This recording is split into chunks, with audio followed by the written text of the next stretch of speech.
We're Chelsey and Alphonse, and we're traveling across all 48 states in our converted 2001 Chevy Express school bus, and we're here to bring you along for the adventure. So come along as we see barren deserts, high altitudes, frigid winters, and the occasional bus repair as we journey across America.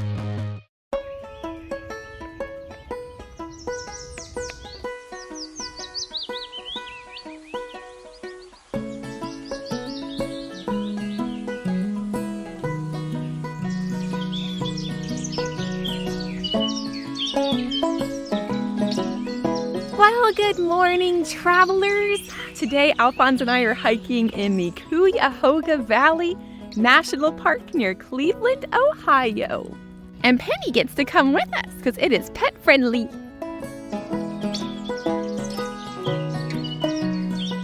So we'll hike the trails today, but tomorrow we're going to take the scenic train that goes all the way through the valley and back, and it's 2 hours, and we get the dome seats, so it's like completely open. Well, there's like glass, or I guess plastic, that you can see through. So exciting. Penny, are you enjoying the trail?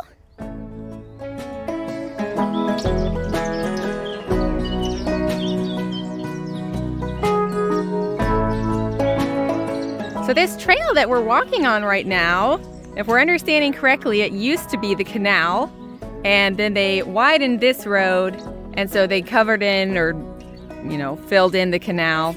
These rock structures, this is Lock 25. Lock 24 is down that way a little bit, but those locks were to help with the canal. And this part was owned by the Botsums. Hence the Botsum Trail that we are now on, which we believe is the canal. And they were the richest family in this area in the mid to late 1800s.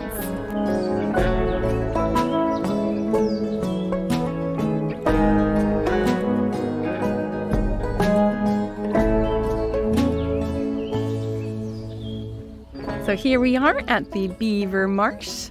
We have lots of marsh. Lots of plants, and we're gonna go to the overlook.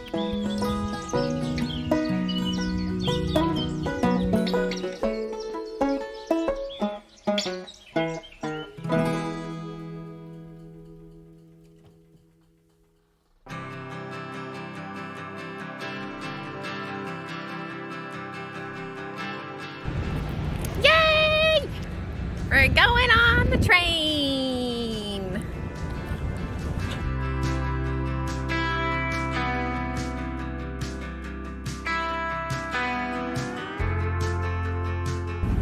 Oh my gosh, they're so narrow. Yeah, these are the sleepers that he's Oh! Yeah, look at the little rooms. Oh my gosh, the handle is like so tiny. Yeah. Oh, this is so cool. Yeah, this is like the... First class one. Yeah. I know this isn't our car, like our part, but I have to look because this is like so cool. So you can tell this is like how old this is. This is definitely a vintage train. Uh-huh. You can also tell smoking used to be a train activity. That's part of what these are, is ashtrays. Ah! That's so cool.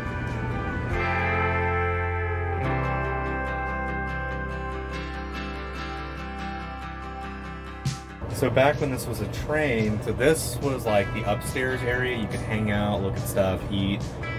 Downstairs, like the little lounge, that was obviously the bar, and then the sleepers, the things we passed, where you would have slept. So those tiny little rooms. Right. So if you would have been on this car, you would have had a room there, but this whole car would have been for you and the people sleeping. Huh. Whereas the other coach cars, you would have only been in the coach car, and it would have had its own like dining car.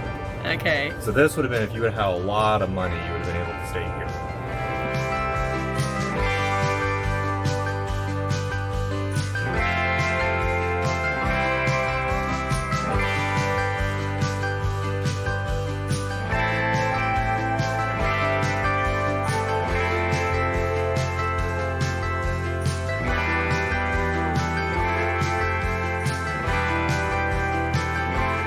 Well, that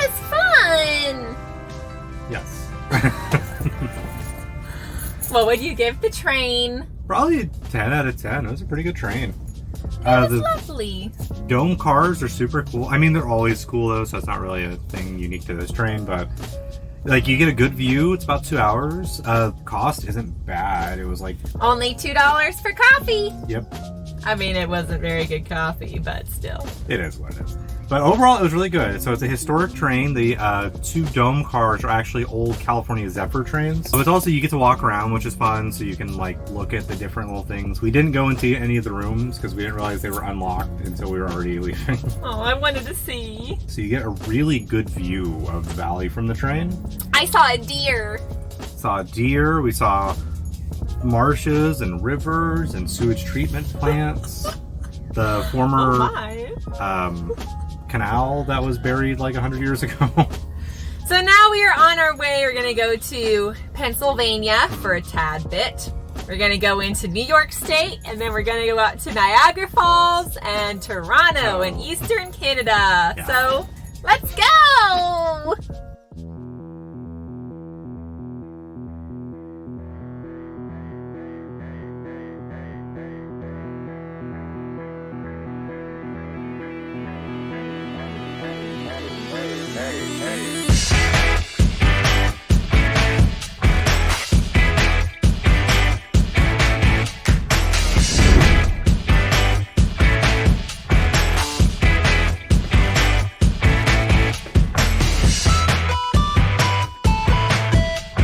So we are at the Churchill Downs racetrack, which is home of the Kentucky Derby since 1875.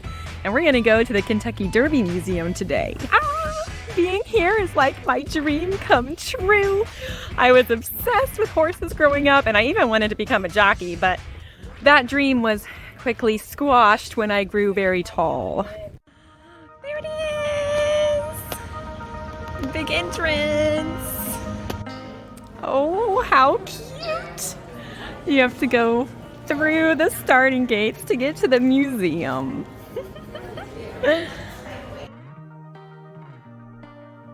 This is Meriwether Lewis Clark Jr., who founded Churchill Downs and the Kentucky Derby. So there are many different ways to pick your bet when you're at the racetrack. I'll just tell you some of my favorites. So there's loyalty to the jockey, owner, or trainer. There's connection to the horse's name. And then there's my favorite, the poop method, betting on whoever poops during the post parade because they might run faster with less weight. So in 1908, betting in Louisville was actually outlawed, which made the races really in trouble. However, the Churchill Downs vice president, Wynn, W-I-N-N, he found a loophole. And apparently the pari mutuel betting style, which was French, was still legal. And so they were able to get betting back on the track. Let's bet on it. Who are you going to choose? Who's got the biggest odds? Biggest odds? Like the worst odds? Last chance. All right. Good luck. All right. I'm gonna do... Oh, 30 seconds. Yeah. Well, let's go away so I can do it. Okay, and that one. Get ticket. Whew, 6 seconds to spare. All right, let's go.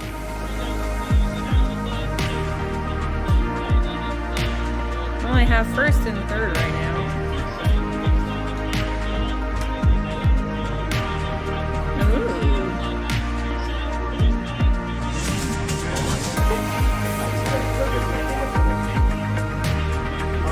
Oh, I didn't place.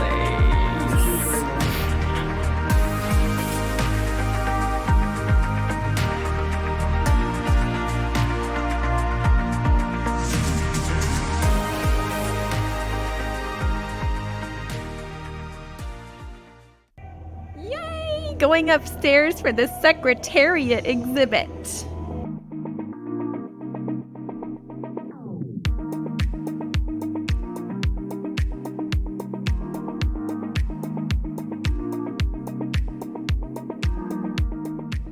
So this starting gate was the very first electric starting gate. It was used for the Kentucky Derbies between 1940 and 1977.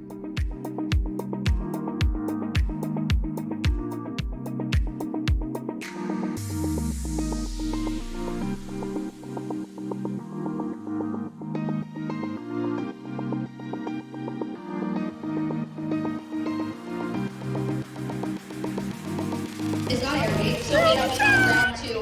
This is probably about a length.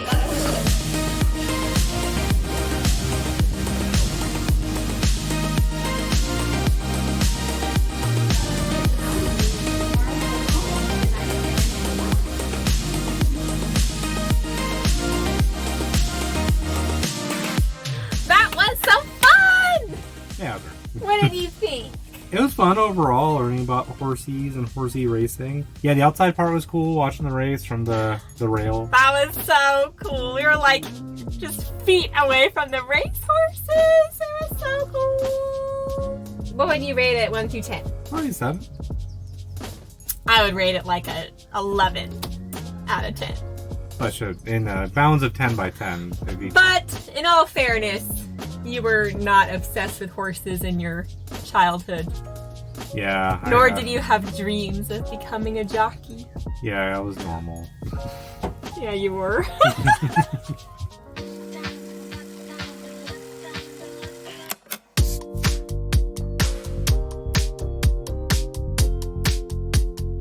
It's racing day! We got our program. Now let's see if we can find our seat.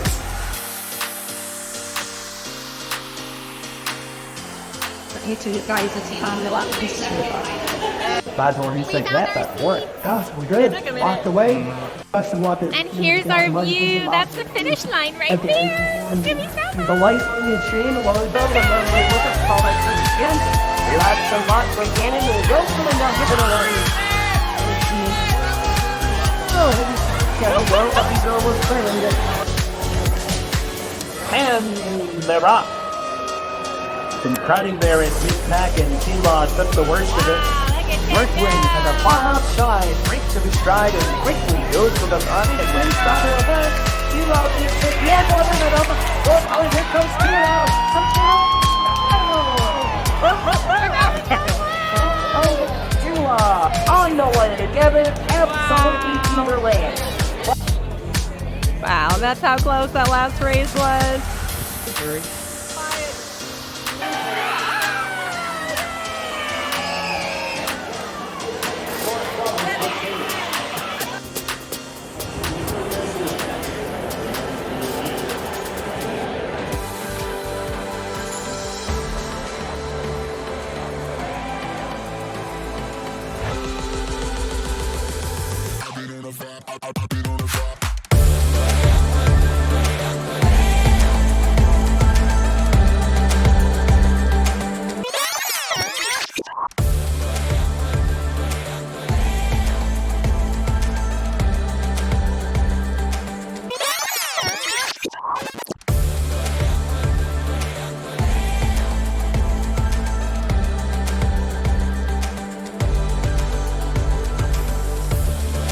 Well, that border patrol was so much easier.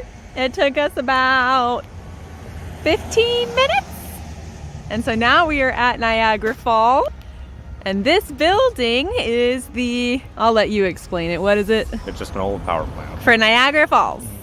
And now we are going to go to the falls.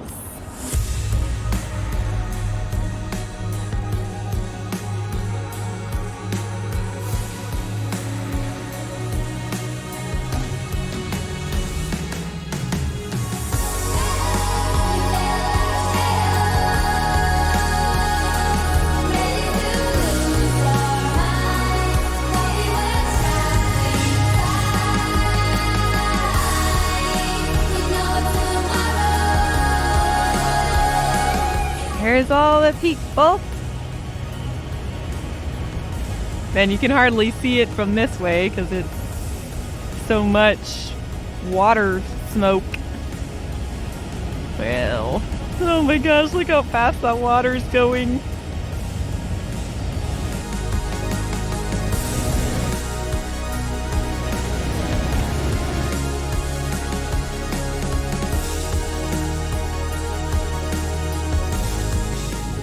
Well, you can definitely tell that Niagara Falls is one of the natural wonders of the world, because there were a lot of people. We went inside like the little building gift shop thing, and I think there were field trips and high schoolers that didn't know how to navigate in crowds. They were just walk in front of you and oh goodness, but it is really awesome. So there are two waterfalls at Niagara Falls. There's the Niagara Falls and then there's the Horseshoe Falls. And the Horseshoe Falls are about 180 feet tall. Now on to the power station.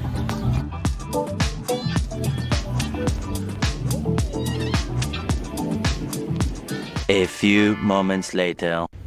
Well, unfortunately, it costs extra to go into the power thingy museum. So we're gonna use that money instead and get a Canadian breakfast.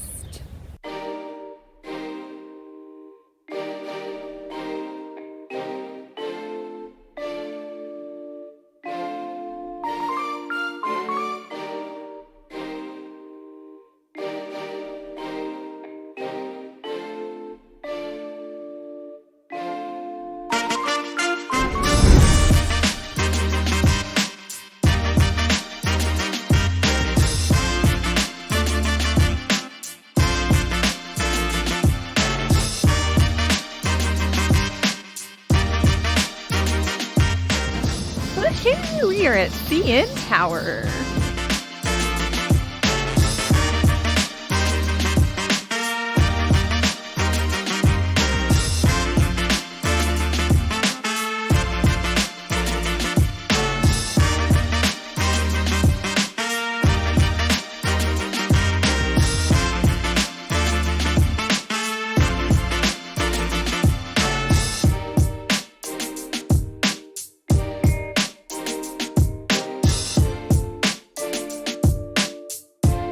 So, the CN Tower was built in Toronto, in Canada, and it was completed in 1975 and broke the world record for the largest, well, tallest tower at just over 1,800 feet. And it held that record for over 3 decades.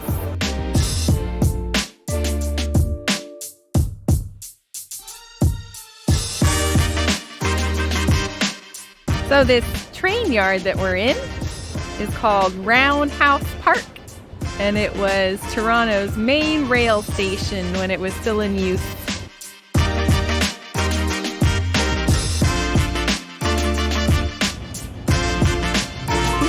What do you see? You see what? It's dark. Oh. Alphonse and I came across this map, and it gives you 3 different options. So there's the long option, the shorter option, and the short option. And I think we're gonna do the red one. So we're gonna start here. We're in Roundhouse Park at the trains, and then it'll just take us all the way through the city.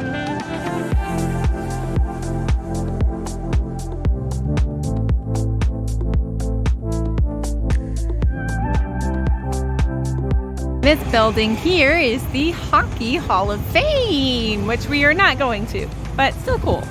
Okay, correction, this building is not the Hall of Fame. That one is.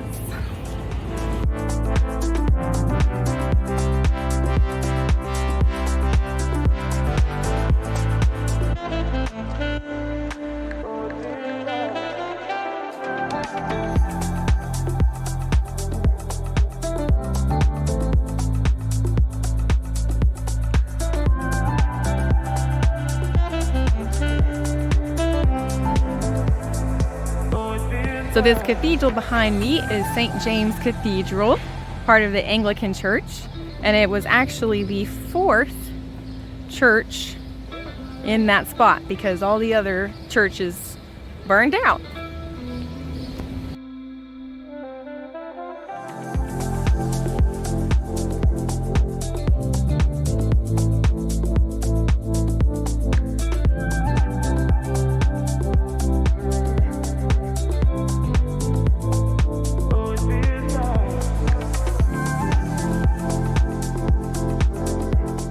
So Alphonse and I are now in state number 26, Vermont. and we are actually on a maple tree farm.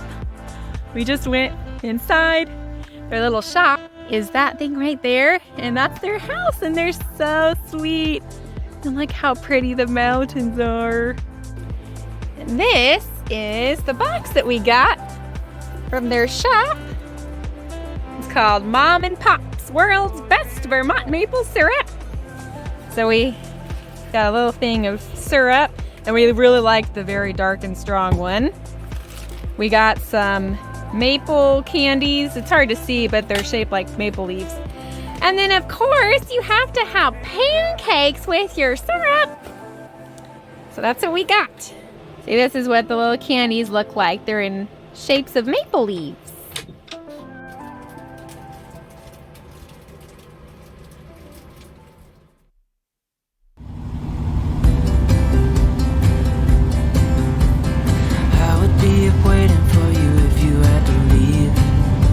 Welcome to New Hampshire. I would wait a lifetime if you were at sea. I just wanna say. Okay, so we are in the White Mountains of New Hampshire, and Alphonse and I are gonna take the Mount Pemigewasset Trail. But we're gonna see the Indian Head, hopefully. It is 1.5 miles up and 1.5 miles down. And the skies are looking a little murky here. So they're expecting severe thunderstorms in about 3 hours, which should hopefully be enough time for us to go on the trail. So stay tuned. Okay, so we just talked to a ranger. It is pronounced Mount Pemigewasset. And she said to take this path to the bike path. And we'll go through a tunnel and then we'll go up the mountain. So we'll go to that mountain right there. Mount Pemigewasset.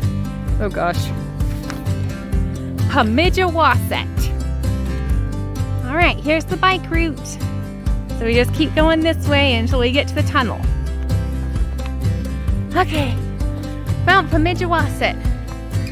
1.5 miles to the summit. And there's the little tunnel.